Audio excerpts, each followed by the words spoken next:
Taip.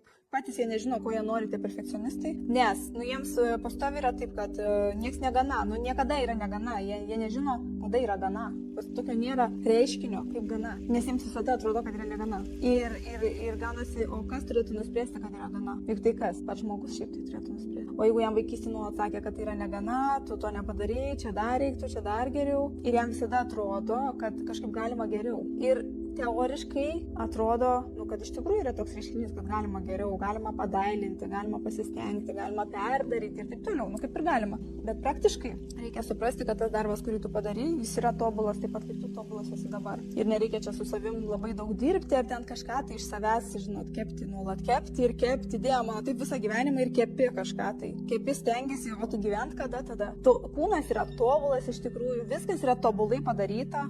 Eik, gyvenk, išvenk. Šiaip iš esmės. Ne, prisigalvojam problemų savo.